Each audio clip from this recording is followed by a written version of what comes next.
Great. We're going to just get into it.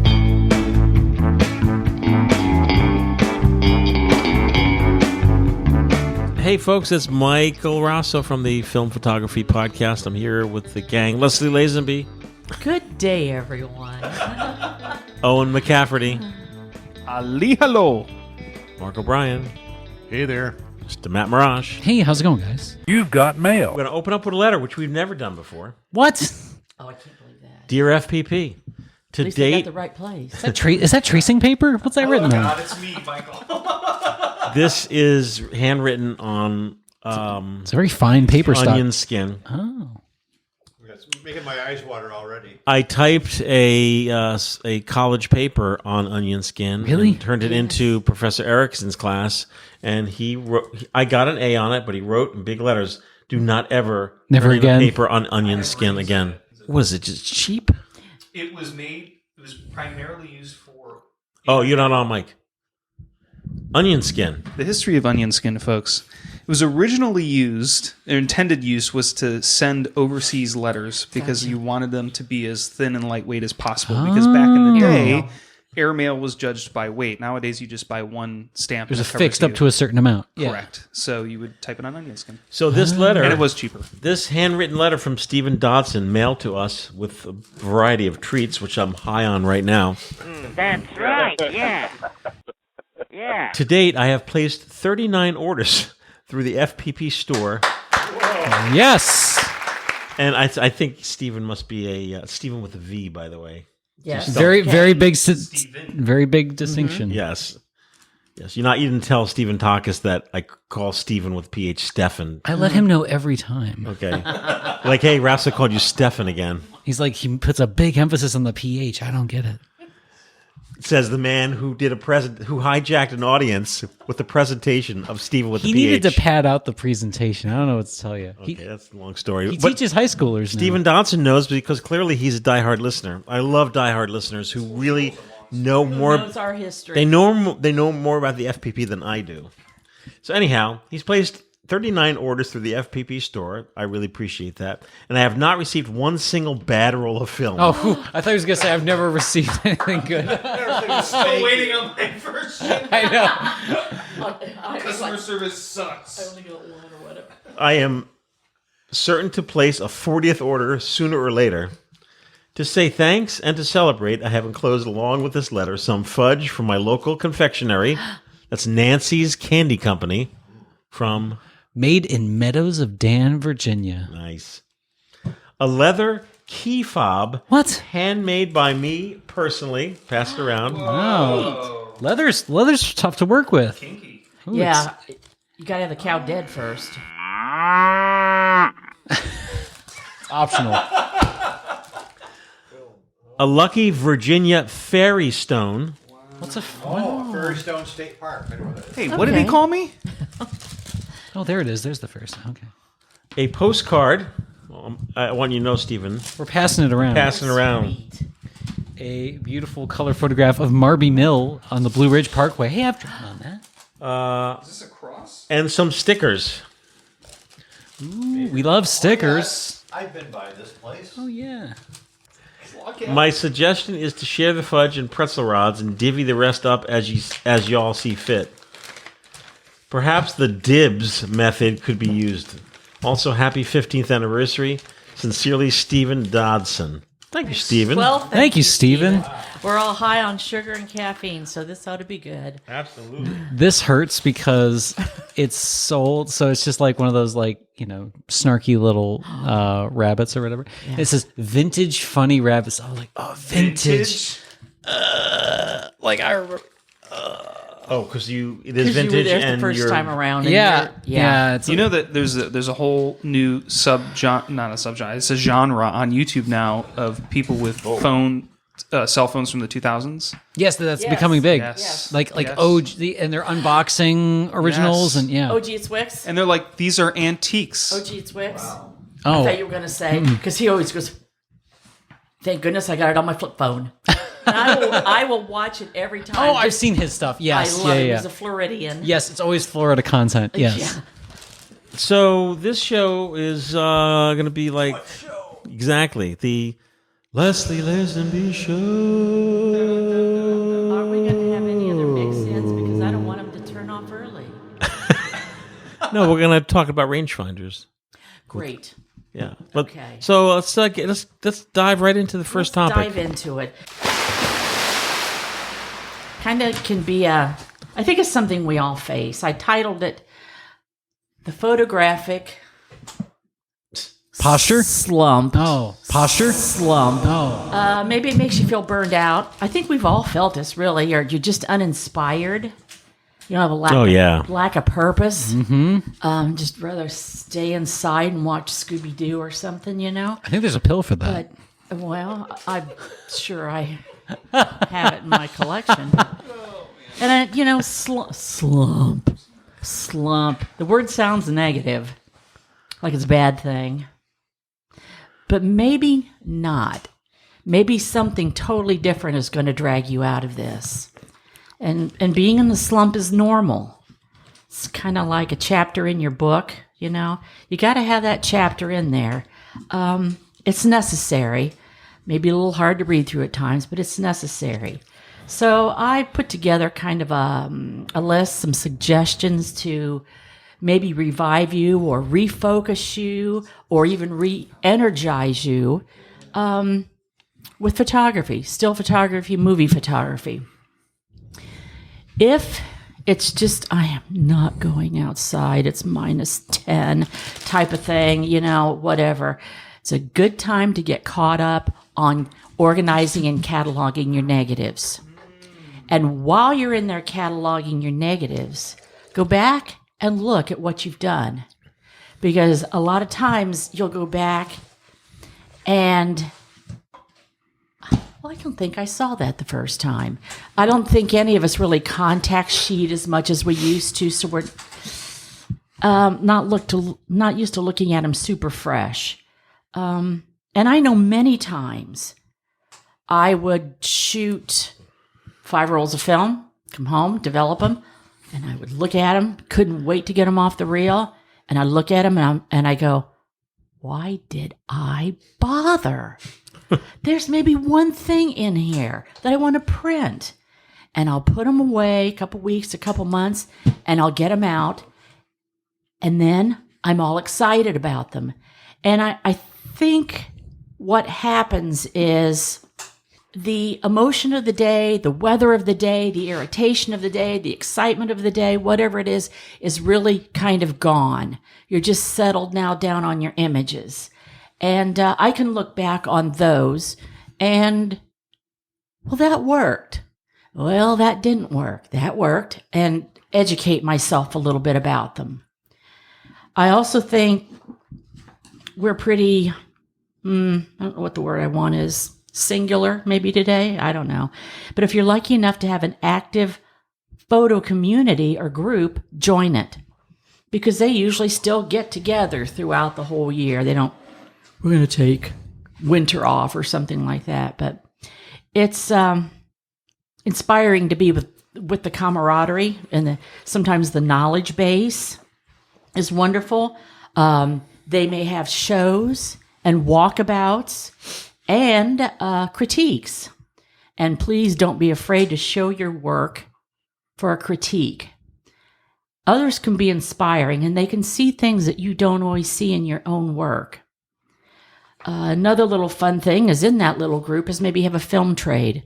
Everybody comes in and they throw a roll of film in the hat, and you pull one out when you leave, and you've got something new to think about. I know I'm beating a dead horse. But take a look at Flickr. I find more inspiration there than any other platform because it's all photography. It's just photo. Yeah. It's just photo. And it's easy to search. It's easy to search. Exactly. Gets you by name, by person, by subject, by, you know. Film type. Film type. Exactly. And I think, it's, and if you scroll halfway down the page, it stays there and it doesn't serve you a weird reel. Very good. Is anybody here on flashes yet? Well, I've checked it out. Yeah. Love flashes. You do? Yep. I'll have to check it out. I'm off the meta teat. I'm now on the flash teat. Another thing that I find people do is they make a challenge for themselves. I don't do well with the challenges, like 1 image a day, Right. 1 camera a month, or 1 roll of film a week. You're like, F off. Well, when I miss my challenge, that's it. I'm done. I don't go back and try to catch up. It's kind of like membership to the gym. Yep. Once a week. It's really hard to go back. But I know some people that have done amazing jobs with it. And it's like kudos to them. But I work better with event challenges. And sometimes I will give myself, meaning like a street fair or something. I go there. When I'm done, I'm done. But I might say, I'm going to just do outdated film during this street fair or something like that. You could also say, I'm only going to shoot this on a crappy camera. And that's the only thing you take with you. It forces you to do it. Get out of your comfort zone. My comfort zone is photographing people. How many times has Mike Raso said to me, shoot more people? I don't know any. But the easiest way to do that, to conquer this for me, is to go, of course, to a larger public event, not just walk around a park or something like that. But if you go to a public event or a festival, Yes. people may notice you, but they accept you more. And a lot of these festivals have alcohol involved, and they don't care. But here in Ohio, lovely downtown Ohio, I decided to check out what festivals that we had and events. And I suppose every state does, but we have some wacky ones. Sure do. We have the Pumpkin Festival. Down We in have, Circleville. I think this is your area, the Garlic Festival. We have the Garlic Festival and also the Corn Festival. And we have a frog jumping festival. The Wow, first remarkable. in the What nation. else could you ask for? You also have a gourd festival in Ohio. We have a bratwurst festival, a popcorn festival, a sauerkraut festival, a pawpaw festival. Lots of food. Going to be lots of people. Get out your 1960s vibe, vintage, or muscle car shows or cruise-ins. We have a Twins Day festival for twins. Wow. Lots of twins run in my family. I've never gone. I haven't, and we have a very small but enthusiastic skunk festival for owners, lovers, and those who are curious about skunks as pets. Are you skunk curious? Right in. That's right. I actually was, and I talked to my vet about it, and she said, you never really can get all the smell out. We Fostering. We fostered one for a week. They're adorable. I wanted an apricot and white one. They're so beautiful. To me would have a lot of possibility. Sternwheeler Boat Fest down on southern Ohio and on the river. It's just like maybe beautiful stuff. I don't know. And our local claim to fame, which every 50 states has them, and Canada and wherever you're listening, county fairs and homecomings. And state fairs. These little town things. And I call them localized goodness. You can go to one where people know you or they don't, and it doesn't matter. But if crowds aren't your thing or people, there's no reason not to get out in nature. But just getting out in nature, I've done that. I've been there. I know where those trees are. Get excited about a forecast of fog. Go at a time that you wouldn't have normally gone. Go a different time of the day rather than your usual, because the light change is unbelievable. Make it kind of a goal to hit it up for each of the changing seasons. Another thing, and I've done this once or twice, but take a workshop, not a photographic workshop. Sign up with a friend or maybe a spouse and go to this event with the intention of photographing it rather than participating in it.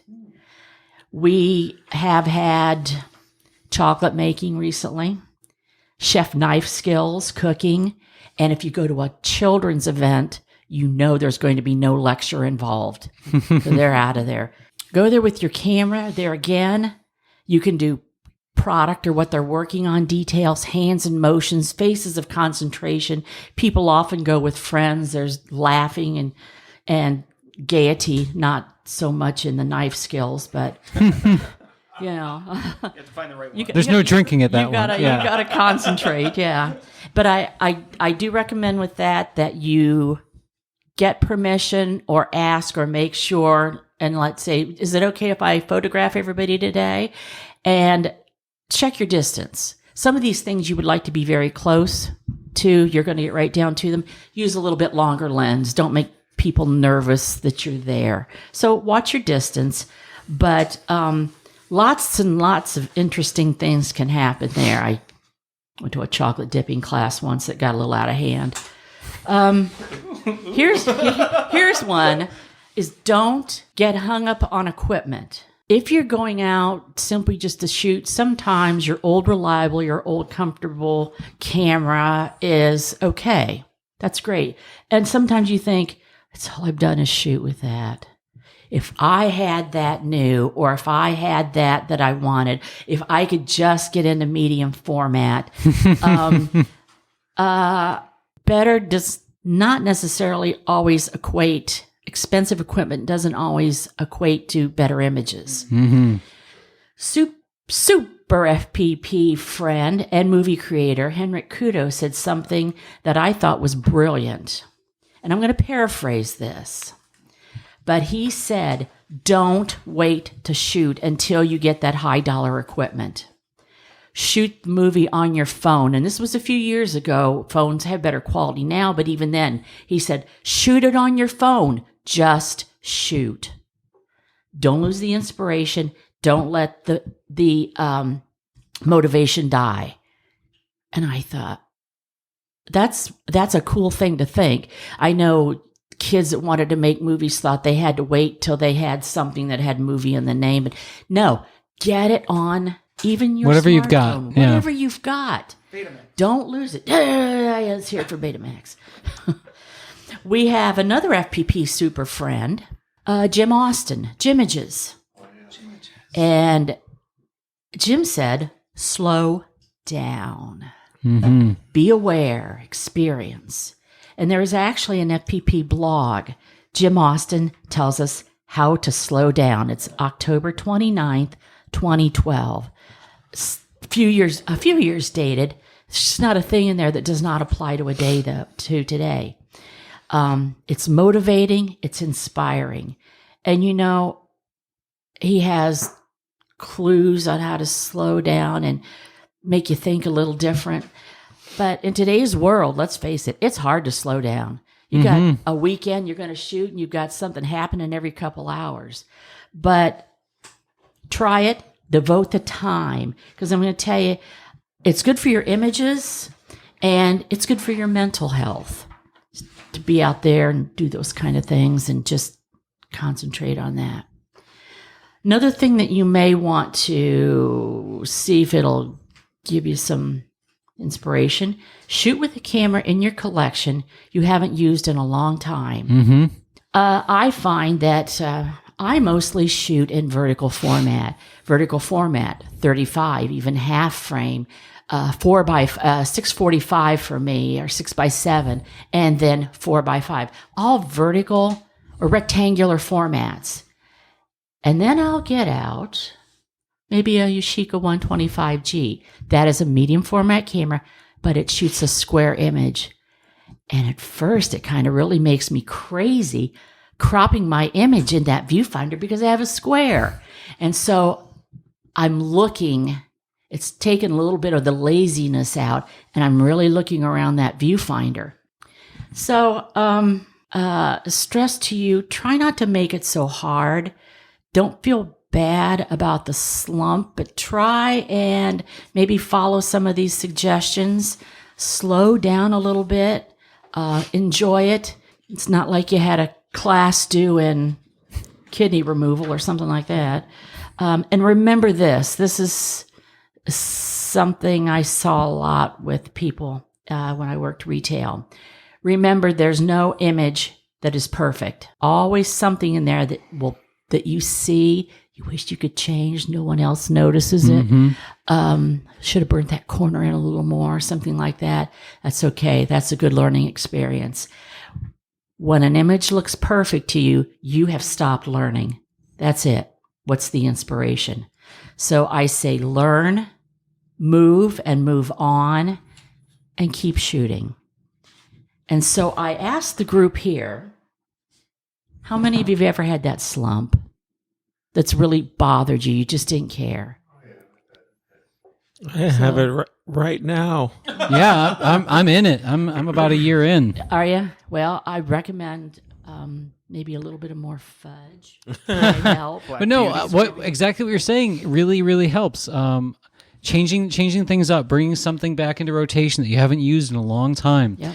You know, Mike's been helping me out by feeding the near bottomless pit of 16 millimeter addiction Yes. for me. Yes. But I've also And that was a big step for you. Yeah. You're always 8x10 still. I know, and I'm doing something very, very different. I'm shooting weddings again, Leslie.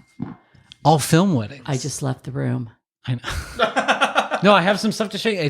I'm even doing it on But Polaroid. Matt is taking weddings to like a whole level, like Yes. shooting it on 16 millimeter film, and then gasp, shooting Polaroids. You still get Polaroid Absolute- film? Yes. So here's some contact sheets. Some of those Polaroids. Yeah. This is what's been getting me back in. So just arrow through. These are little contact sheets from the wedding in Germany that I did. Fantastic. See, and thinking with the Polaroid, nearly square format, And less control. less control, less image or exposure latitude. Yeah. I know they know beforehand what they're getting into this with you. What's their response been? Oh, they love it. So They the asked, yeah. other nice thing about these is their Polaroid's the only one that makes an album still. So you can go to Walmart, you can go to Meijer, you can go to any major. Folks, the exciting thing about this is like Matt is like pumped up and excited Yes, Correct. about shooting a wedding. And think how many folks out there, maybe some of you that are listening, shoot weddings are like, oh my God, if I see another wedding. No, Polaroids oh, are so great please. for a wedding. Mike and Raso and I are still holding our hands together, swearing to each other that we will never shoot another wedding again. Don't break the chain, Mike. Yeah.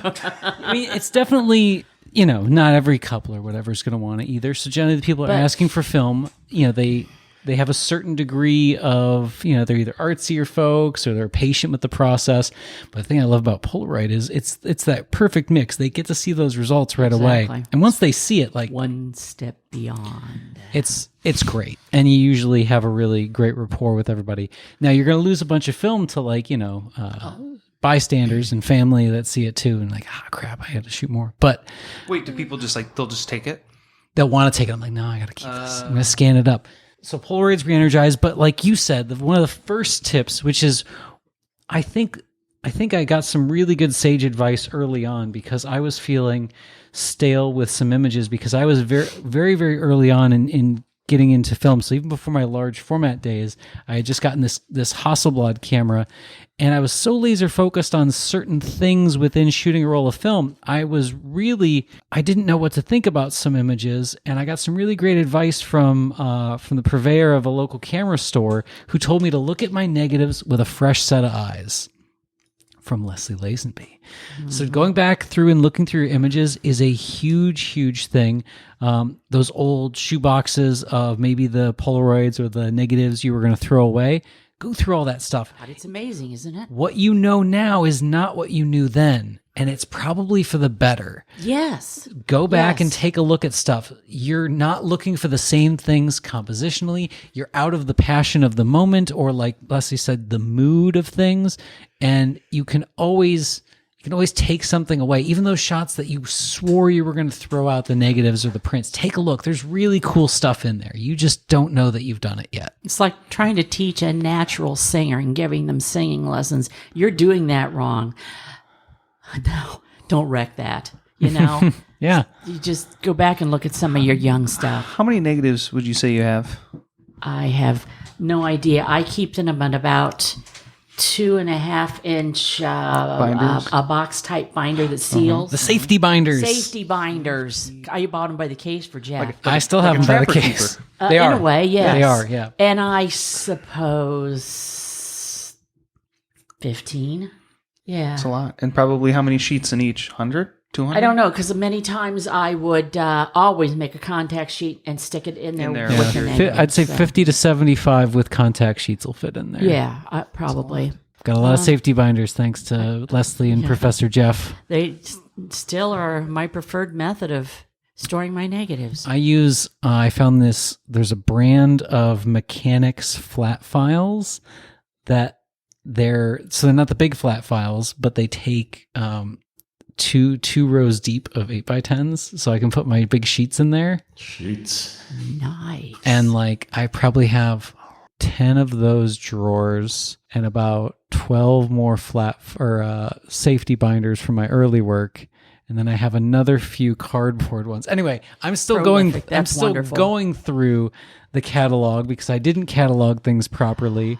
And I have been working on that project for 3 years now. So some of that has caused the slump, but going back through it has helped push forward. I find that even though I would process the negs maybe and would cut them and put them in a sheet, but not do anything with them, I always got the Sharpie marker out on them and dated them.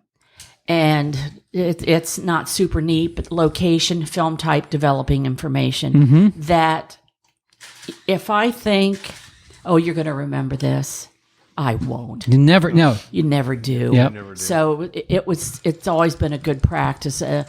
May have only started off just dating things because I used all the same developer and things like that. But with locations, I can whip through those pretty quick and find what I'm looking for. Mine is turning into a full-fledged database. Yours would have to be, yes. And I've learned how to make that, and I'm slowly starting, but like it's the full thing, including barcodes, Oh, yes. information, rough scans, sales data for like Okay. having sold prints. But I want to be able to. The thing that made me realize I needed to do something about it was I sell prints on the website. Yes. And it was sometimes taking me 2 or 3 days to locate the original negative or even an existing print. Sure. And I can't have that panic attack every time. So there's like, and not just the undoing the mental burden. It's like, where is this stuff? You can't just have it sitting in chaos. You know, and that's what I still enjoy about Flickr, because I'll know I scanned one negative. Where is from it in the that, backlog? Yeah. and I can go through like the contact sheet version of that. Yeah, about that time. There it is. Now I've got the date and the place, and I can find the rest of the negatives. So It's funny.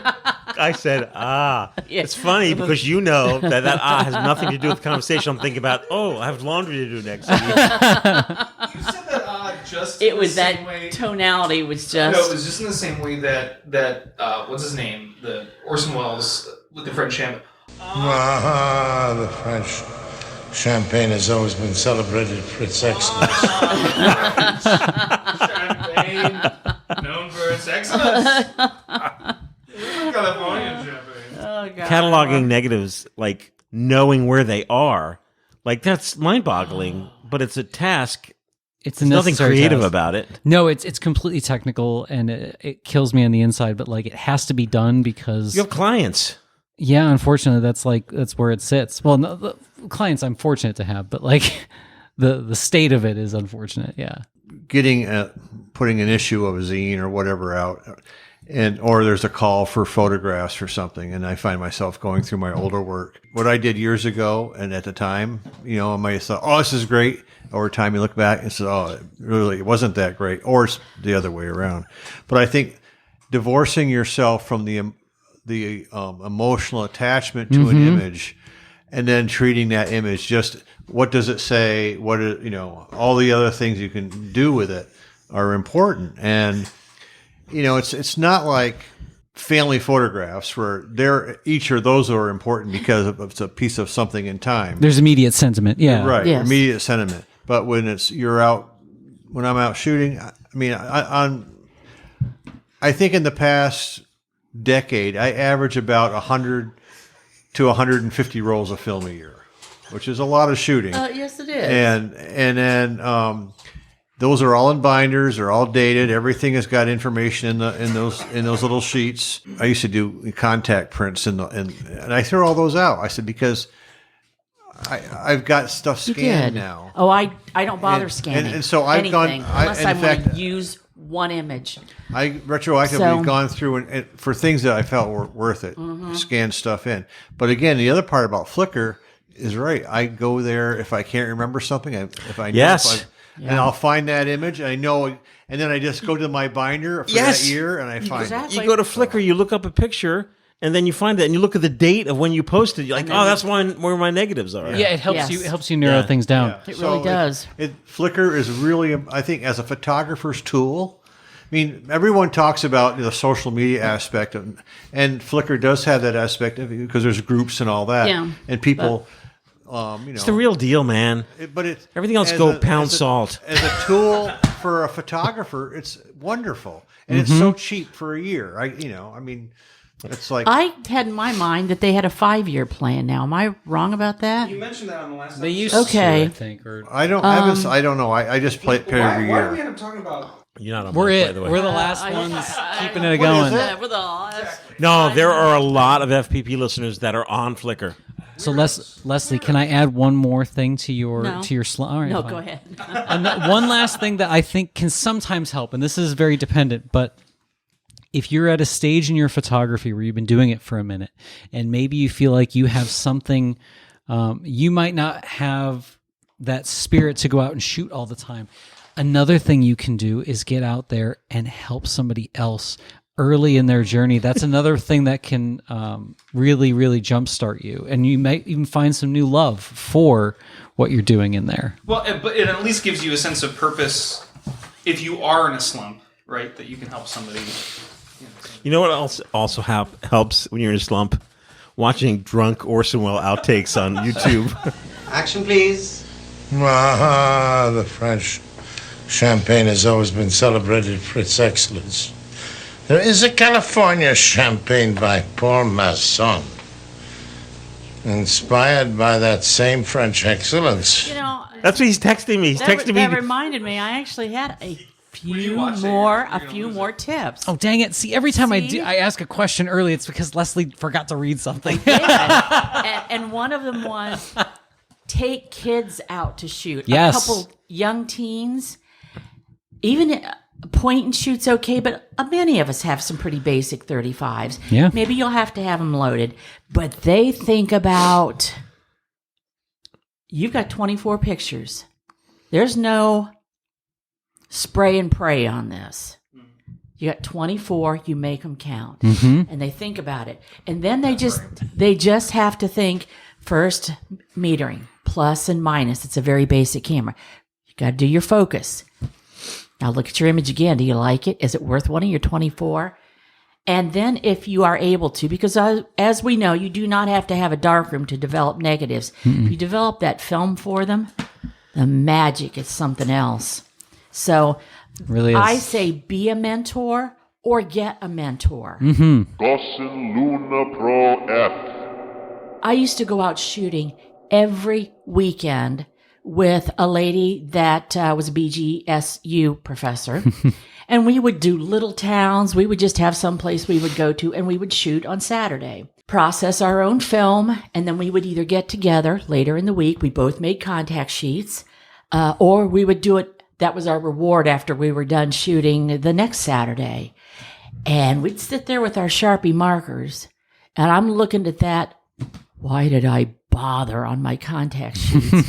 And she'd be sitting there writing right on top of the image and just bring this in a little tighter. And I would look at hers and thinking, I was standing 5 feet from you. I never got the same thing, that type of thing. And we'd have the conversation about it. And I like that Fantastic. tip. Also, to have somebody else look at your work. Yes. Because, just like you were talking about, right? That inner critic. You'll never be happy with unless your it's own like a college class, because then some people say really silly things. But I just somebody that you respect. Yes. To have them look at it and with a different eye and maybe inspire you and see something that you didn't see yourself? I'm not 100% inspired to get back into it, but just this past winter, I had the opportunity to work with a young gentleman in Columbus who actually built his own color darkroom space, and he was having the hardest time dialing in his color balance. Color balancing. So he brought me in to help him out and get everything figured out. And you know what the problem was, Mike? Problem was he was trying to color balance like impossibly shot unfiltered film in the first place, which is a topic for another time. This is color processor. You're talking about color printing, right? He was color printing from his color negatives, but the color negatives were off. So And off, sometimes mixed lighting. You can't. You change one color and it's perfect, and the other color didn't. When you're dealing with filter packs, there's no perfection, but there's getting close. But we got him even really close, and he was like, "Oh my god, this is amazing!" And then I was like, "Have you ever made a contact sheet before?" We made a color contact sheet. His mind, I could see it just exploding, and that got me wanting to start making my own contact sheets again. Were you aware that there is Kodak, and you probably have to buy them, maybe as used on eBay or somewhere? The filter finders. Oh yeah. Yes, the flick with flick fan. finders. Flip, Yeah. Flip, flip, flip. Oh, we had all of those Good. running. The problem with the filter pack, from what I can recall, was most of my color experience is from doing all that crazy RA4 reversal. So my brain is literally double the filters. So we were maybe starting a little bit aggressive, but where we ended up with it was still a lot more in the ballpark. And the thing that wasn't really being accounted for was it was a mixed lighting source and it's Kodak film. It was Kodak film, and it was a mix. Some of it was the Aero Color. Aero Color is not the same base as No, it isn't. And if you try to use the same filter pack, like, sorry, it's not going to happen. So one's accounting for almost never adding any cyan back to it. Others, you need to add that cyan back in. So anyway, we got there and we were both like, wow, I want to do more of this. And then we're like, let's just not talk about how much money and chemicals and paper we wasted. But this was a lot of fun. Imagine anymore, yeah. It's crazy. Yeah. So, where's their color printing? Where? It was just a hole in the wall darkroom at a little art space in Columbus. Oh, no kidding. Okay. Yeah, it was a private space. Very nice. Ah, the French champagne. So what about that Orson Welles drunk outtakes? Oh my God. because that fits in with inspiration and being in a slump. You just Well, turn on some old TV. I haven't had a laughing jag. In a long time. Long time. Wait till you watch some fucking video. I'm done. That's a wrap on that segment. That's a wrap on. It's a wrap why on don't we me. take a break and come back? Do you want to talk about the Konica? You have two topipics. Okay. Oh, we got two Konicas. What's the other? My Konica. You want to talk about your Konica too? Oh, he does. Wow. Owen wants a segment. Say one for two, at least two. I've got two. You've got a couple. How many have you done so far? Two? I've was the done One. Okay. Do you have two more? and a letter. Yeah, I have We're gonna do three more. We're going to do more shows. Bleach podcast Yes. tomorrow. That's movie. Yeah. Yeah. Yeah, I Well, this letter have. is a listener letter for still. That's okay. Oh, okay. Okay, but it's fine. All right. So we'll come back and do a letter. And then, did you have like news? Like the RA4? We were going to talk about the camera dactyl thing. What else? Oh, I was just going to mention offhandedly really quick, the zebra plates guy has a coating machine.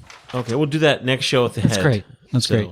Yeah. So when we come back, we'll do the rangefinder. Surprised you didn't know about that. Turn camera. Marked. 102, take one. With overlap, action please.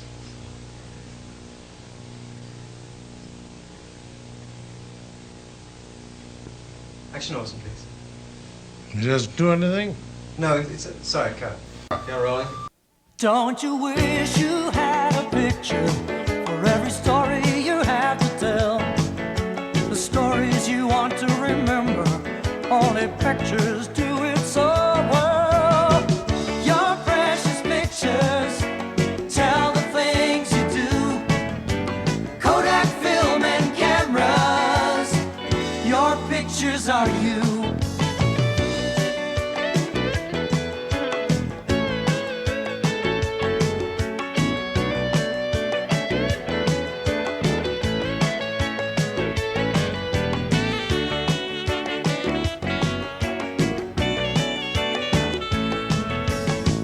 Your precious pictures tell the things you do.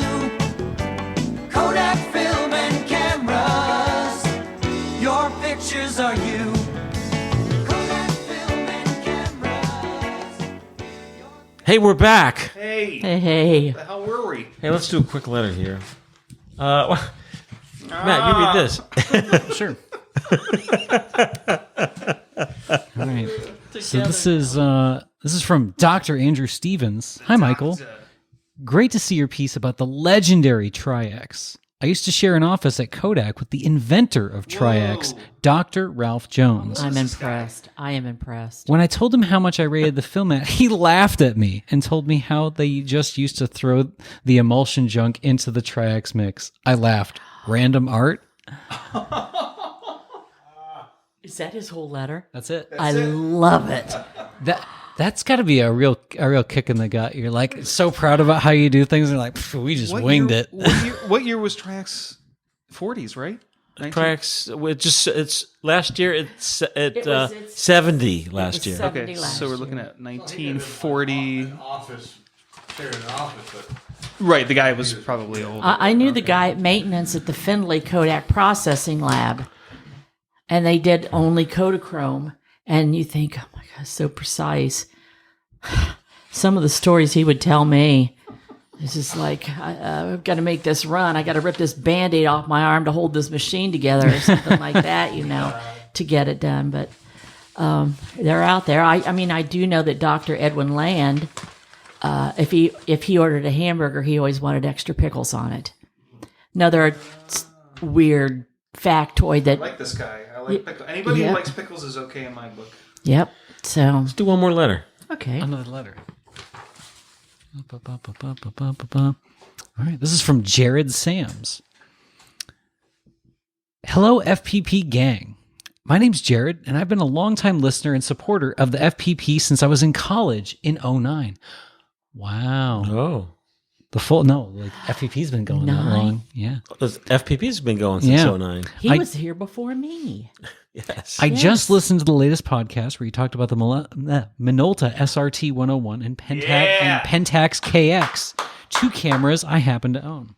Both underrated cameras today, with other models and their flashier designs and features stealing the spotlight. I write my own blog and wanted to send a shameless plug. I wrote a piece about my KX that you might as well enjoy. That you might enjoy, as well as some other articles that I'd love some feedback on. Might as well enjoy. Yeah, sorry, I made it way cockier than it needed to be, Jared. Sorry, we will check it out. Where's the link? Mike, where's the link? This kid needs free film. Send him a bunch of free film. His Anybody name who was loves the SRT. Jared Sams. Jared Sams, Jarrod Sams. Okay. We need a separate FPP Minolta club. That's do? the cool kids. I feel like the way you're reacting to this letter is kind of like J. Jonah Jameson. Send him a fruitcake, just like send him this kid. Yeah. Send him a roll of film. Yeah, Mike, the shameless plug is surprisingly missing from the rest of this letter. Is that purposeful? It's going to make us work for it. Oh, isn't it in the URL? Doesn't he give us a URL? No, just his email. Oh wait, Insta. There we go. Instagram photo PHOTO 40 FORTY .7 SEV. Jared, you got to get on flashes. Get off Instagram. It's no good anymore. And that one's that's like the open protocol, right? Flashes, yeah. It comes up again in my segments. Oh, really? Instagram, yeah. Next up, Mr. Mark O'Brien is going to be talking about Orson Welles. The French. late last year, Look at that. one of my Instagram friends, Kim in Kansas, sent me a box full of cameras. And I opened it up and I saw, oh, this is cool. And my eyes really opened up when I saw the next one I pulled out, which was a Konica Site Supervisor camera. Now, these cameras are made in the 1980s, early 90s, and only sold in Japan, as far as I can tell. And there are several different models, but the construction are all pretty much the same. They all have a built-in flash, 35 millimeter, auto wind, a nice grip on the side, and they're boxy. They look like a heavy-duty version of telephone. Looks like there's no lens on it. It almost looks like the old Scameras we talked about. Yes, it does. Well, and they have a glass cover over the lens, which is held in place by these very intimidating looking industrial screws. Looking. Industrial looking. And what this camera was used for, if you were on a construction site and you were the site supervisor, you needed to take photographs of what was going on. This was a camera, completely point and shoot. I mean, you can adjust for some things in here, like whether you use the flash or not. And if you want to set it at infinity, so you don't have to, the camera will just stay at infinity focus. But it's an autofocus camera with auto rewind and auto wind. And the one I have is called the Lens 28 HGB. Rolls off the tongue. Or HG. And the name of this camera, if you translate it, is the Genba Kantoku. Sankonbanwa! I'm sorry, I don't speak Japanese. And it's the site supervisor camera. That's what it's used for. And in fact, it's got a little icon on the front of a little guy wearing a hard hat. Like you see, it's these little icons in Japanese literature, like manga. And what's the model number? The HG, where's the rest of it? Right there on the front. Oh, Lens 28 HG. So it's a 28 millimeter lens. It's a nice wide angle lens. They had other versions that were 35 millimeter and had maybe some different features, but it's a robust camera. And so I got it out and I put a roll of film through it, and I was really stunned at how nice it was. And this one has an especially extra nice appeal to me because it has a switchable panoramic mask in it. I find it interesting because I really think Konica designed it for that purpose. Yeah. Unlike Polaroid, which just slapped the label. I was thinking of the Polaroid insurance camera. Yellow on it. They made it yellow and wrote "the job" on it. You know, it's the job done. Yeah, and it's the same 1995 camera, but that impresses me that it was really. Because I don't really look at that and say, "Oh, that's just a such and such model." No, it really looks like they meant it. I take my words back. Just the boxiness reminded me of the Scameras, but it's probably the furthest removed from the Scameras because it's ruggedized. If anybody knows someone that works in industry, especially on construction sites, or maybe someone that it worked for the state, they still may have their old standard issue Panasonic bomb-proof laptop. Yes, right. This absolutely. has the same feeling as one of those old Panasonic laptops from the early 2000s that just will handle a blast. Mm-hmm. And this is real, like, metal. Like, this is screwed on for dear life on here. Like, I could hold a 10-pound lens with this. Or the deer's life after it was hit on the drop site. Yes, this is a Fisher Price camera. Yeah. You think you could drop that? Oh, yeah.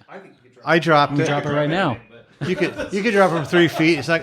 I mean, I've dropped a Nikon N80 from 3 feet, and it hit a tile floor and broke the back off. I bet if the metal hits something, it's going to crack. Oh yeah. So if you look these up, and the viewfinder's actually pretty nice on eBay. It's not a camera that you would find normally in the United States. It'd have to be sent over by someone in Japan or brought over. You can find them from Japanese eBay sellers pretty abundantly. And I think somewhere in the range of $50 to $75 a piece. That's not bad. But now, at the time I'm recording, at 20 to 35% for. Womp. Oh, tariffs. Yeah. Tariffs. Oh, yeah. I shot a couple rolls with this. I did find one weird thing happen, though. The last time I shot a roll of film, I didn't think the back was really closed that tight. It doesn't look like it's... Yeah. It's like it's set off just like a millimeter. Mm-hmm. It feels like you should press it in more. And as a result, I thought the images from that, and those were on DirEvPan 100, by the way, were just a little not quite in focus as sharp as they were in the first roll of film I shot with it. I'm trying to think of what the button on there reminds me of. The way you press that button and how it feels for the power. The soft. It's like soft, but it's like that rubbery. I'm trying to think of what it reminds me of. It's something that's not a camera. So is there a problem with the back door closing and the pressure plate? I can't tell. I think it seems to stick out more than I expected it to in side profile. But I think that one's going to be good in all the rain that we have right now. Yeah, I agree. I think it's partially weatherproof. Weatherproof? Yeah. It's not waterproof, but it's weatherproof. But I love the panoramic mask in it. It's it's one of these surprising things. I've seen them elsewhere, but I don't think I've ever held one in my hand until I got this one, and I've been promised another one. I think it's a great camera to take along as just sort of a Good old standard like AA for power source? No, it uses a again, you have to crank this. The closures are really well done. Nothing is chintzy. Oh, look at that. Ah, I know that one. Yep, 2CR5. 2CR5. Yep. And she sent me a whole bunch of 2CR5s to go with it too. Oh, nice. Wow. Value added. Like Yeah, they're a little expensive. So anyway, it's got things here for a strap, but I have this little hand-me-down movie camera strap on the end of it, so it can just have it as a wrist strap. Oh, it's not magnetic. It's aluminum. I was like, could you put a magnetized filter on here? Oh, yeah. Or you could just tape it over. Yeah, I guess. I wouldn't go that far. It's not industrial enough. I just hold it and then throw it back on the seat of my car. You think a job site supervisor would be able to just tape something on? Well, they probably use duct tape. Not without a quote and approved order. Absolutely, yeah. Hell yes, and the permit. So anyway, if you find one of these site supervisor cameras, I mean, it may be worth checking out and shooting with one. After all these years, a camera I'd never, ever, ever heard of in my entire life. Number 2. I did not know that. If you look up, if you just Google Konica site supervisor camera, right, you'll see a whole spreadsheet of models that they put out. So just like I never, ever, ever, ever heard of a MovieCon 8 until Leslie Lazenby sent one in a box, opened it up. I'm like, what is this? My God! Yeah, I sent him the link or something, but movie camera. It's it was. But I never knew it existed. They're out there yet. It goes to show. It's like finding a band after it being as old as I am, Owen. Finding a band, you're like, where have I been? This band's from the 80s. That's right, yeah. So thanks, Mark. Yeah. Hey, you're welcome. So Konica HD, we'll take a break, come back, and really quick, Owen's going to talk about Konica. What? FS-1. The FS-1. Hey, we'll be right back. 2 with extra cream, no sugar. 3 with sugar, no cream. 1 with cream and just a teeny little bit of sugar. 1 with... All that cream and sugar hides something in coffee, and it just might be the bitter taste of caffeine. Caffeine tastes bitter. Well, decaf has nothing to hide. It's decaffeinated. Caffeine's bitter taste is gone. Buy a jar of decaf. Hey, we're back. You ever notice that when he introduces everybody else's skit, it's like Mark's going to talk about this. Owen's going to really quickly talk about this. Then I would suggest you get started. I guess I better get started. Get started with your skit. Here's my skit. Maybe before we start your skit, maybe we'll roll in a little Orson Welles. Action, please. The FS-1. The French. So I have here the FS-1. This is also by Konica. This camera was given to me by a friend's dad who was getting rid of it. I actually have this is the first time I've ever shot with it because I didn't have any lenses, and Mike was kind enough to send me a Konica lens. Is it M42? No. Oh. Yeah, it's a weirdo mount. The FS-1 stands for Future State 1. This is the world's first integrated auto wine camera. It was introduced in 1979. Nancy Lopez, the top-ranking golfer for the LPGA, was its sponsor. Oh, and if you don't know, that's why it was everywhere. Exactly. But yeah, it was the first to have auto wine and the first to have auto load, which was a really big. That was its big selling feature, is that it took the stress out of loading your 35 millimeter SLR. I didn't know, researching this camera, I didn't really know a whole lot about Konica, to be honest, but apparently they were the first ones to pioneer a single lens design with automatic exposure in a 35mm camera, which I didn't know. But what I love about this camera, and the reason why I'm talking about it, is I'm always trying to find good quality SLRs that are cheap. When people ask me, hey, my son or my daughter's getting into photography, and what, I used to always recommend the K1000. Mm-hmm. Now you go on eBay, K1000, like 150 at least. Oh, easy. Yeah. And, they used to be like a $25 camera. So, I'm always looking for something that's easy to use that I can recommend to folks. And so this is one of those. You can find these on eBay for, between $25 to $30. The one thing that you should note is that you want to go for a serial number that's the highest. So ideally, you're looking for a serial number that is over 350,000. But what are you gonna do? Like ask the eBay seller, "Hey, buddy, look at the pictures." So usually it's stamped right on the bottom. But yeah, you might be able to ask the seller for the number. The reason for that is the earlier models there are some issues with the electronics. So look for a later model if you can. But it's got all the SLR features that you want. It can go from 2 seconds all the way up to 1/1000 of a second. It can handle ISO from 3200 all the way down to I think 10. Wow. Has a hot shoe. Shoe? What shoe? It does have auto wind. It does not have auto rewind. And then it does have rapid fire, so you can hold the shutter down and it will continue to shoot. So yeah, it's a great camera. I so far have liked. I mean, it's really rugged. And I like the fact that you can get it for under, $20, $30. It's called Konica what? Konica FS-1, Future State 1. And would you say like just the big weak point to look out for potentially is that limited lens mount? Well, yes, that too. So, if you're, Yeah, Tamron made that mount. So did they make it adapt-all that you could put? Yeah, their adapt-all lenses had an AR. Sweet. In Then the you're system. you're So okay. that gives you a little bit more leeway to find a lens. That was, and that's why I've had this for years now. I've never shot it because I just never had a lens that would fit it. So. Did that fat flash come with it? Yeah, so this is the Konica X24 Auto, which is the flash that's meant to go with it. And it's completely integrated. It's a 2-pin system, so it will detect the ISO of the film and it will adjust your shutter speed and aperture accordingly. But a lot of people don't like the big complaint with this flash is because this is all you can do with it. You can just rotate it to the left, to the right. You can't tilt it up, which sucks. But other than that, it does work perfectly well with the camera. And at the time, having a hot shoe that was able to adjust aperture and shutter speed based on the ISO was a new feature at the time. I have a question. The flash is almost the size of that Polaroid Mini.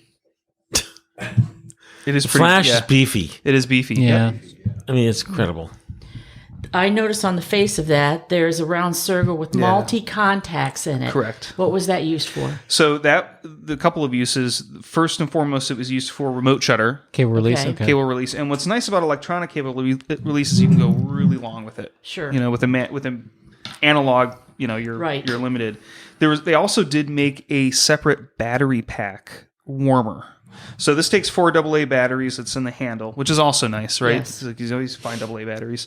But the problem with AA's, especially alkalines, is that if you're in really cold weather, you start to lose battery fast. Mm-hmm. So they made an accessory that actually is a warming battery pack that keeps a separate battery pack warm, so that you could use the camera and the other thing I would say is you cannot use rechargeable batteries in this camera. We will ruin the electronics. You must use alkaline. No kidding. Yeah. Okay. What year? It was introduced in 79 and made all the way up to 83. Is the lens... So you received this camera as a gift without a lens? Without a lens, just the body, yeah. The lens looks much older than the camera. It is. It does, yeah. It is older, yeah. Okay. No, this isn't older. But it does work, even with its automatic function. Okay, so the camera, if you buy a newer lens, some of the newer lenses are autofocus? Correct. No, I take that back. No, this does not have an autofocus. No, that was only Konica Minolta, right? Oh, okay. Not auto aperture either. No, it's auto You aperture. could make put an autofocus lens on that. I'll save that for another day. Yes. Okay. The French. All right. Well, so that's it. FS1. Great. What a terrific show, folks. Yeah, and I did that. Did I do that fast enough? Yes, Was that, perfect. It's over. He put the cane away. You're fine. I have one comment to make. Oh, sorry. I have one comment to make for you about this Konica, and that is the lens you would like to look for is the 45 millimeter. I think it's a 2.0. No, there's a 1.7. Is it 1.7? 45 millimeter? It's like a pancake. No. Write a check. Yes. They used to be What's a dirt check? cheap. Yes. Wow. Yeah. Those damn mirrorless guys are mucking it up. 100%. Podcast at filmphotographyproject.com. Do you know, Fideli blew my mind the other day.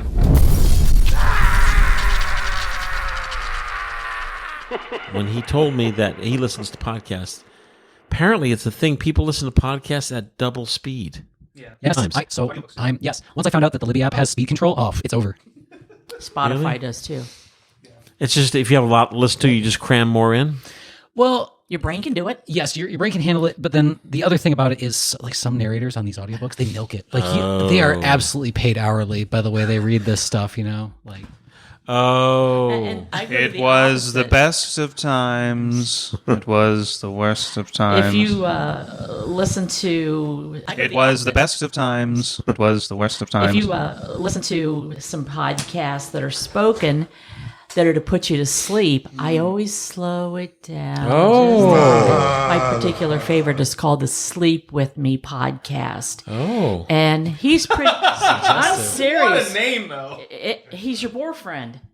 That's not an invitation, folks. Your boyfriend. He just bores you with nothing in these stories. Sometimes, if it works, I can't get past the introduction, and I'm out. This is the part of the show where you roll in just an old mic route.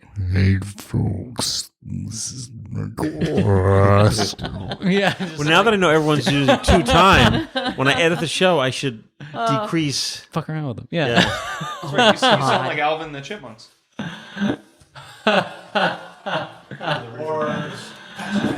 Yeah. Hey, we'll be back like really soon and stuff. Stuff. Sweet. Right. Thanks, Beaver. Action, please. The French champagne has always been celebrated for its excellence.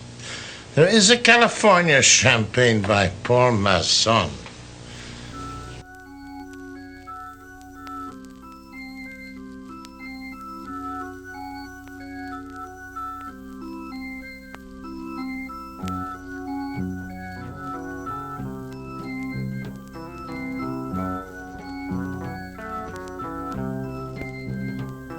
The sky burns brilliant crimson as the darkness floods your mind.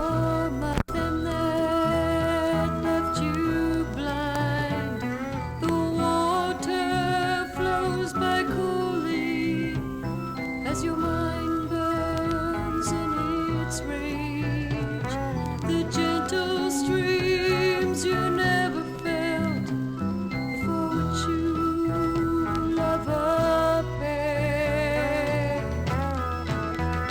As the sun goes down and your mind turns round, do you think you will hear as the screams roll out?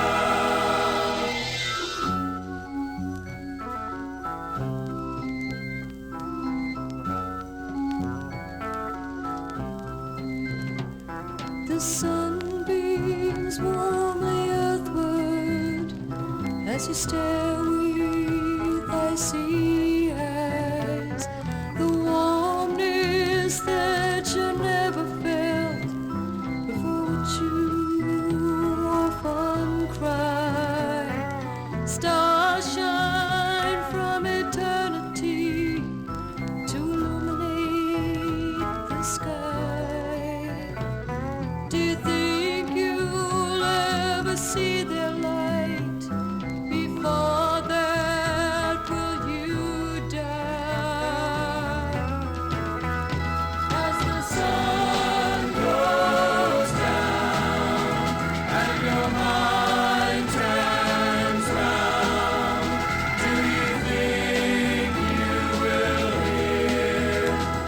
the screams grow loud.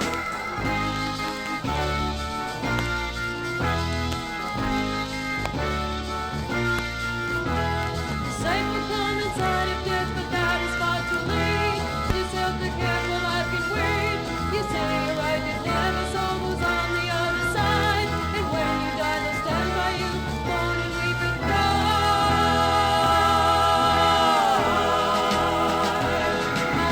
Sun goes down and your mind turns round. Do you think you will hear as the screams grow loud, as the sun goes down, as the sun goes down?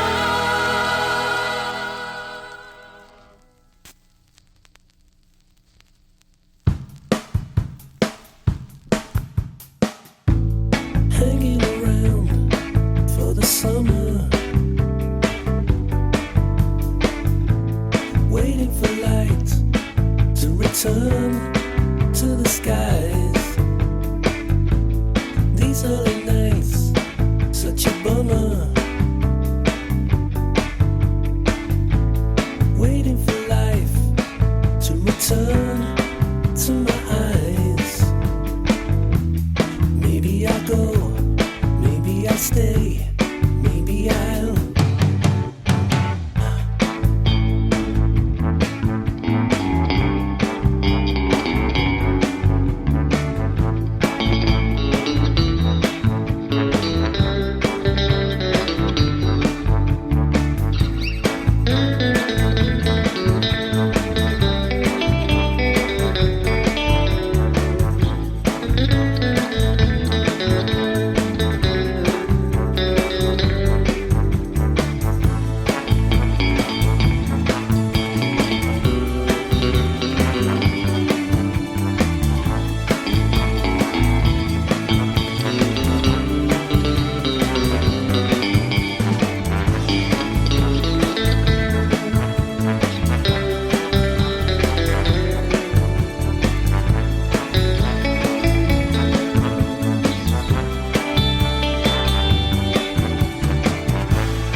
All this is caused by UFOs.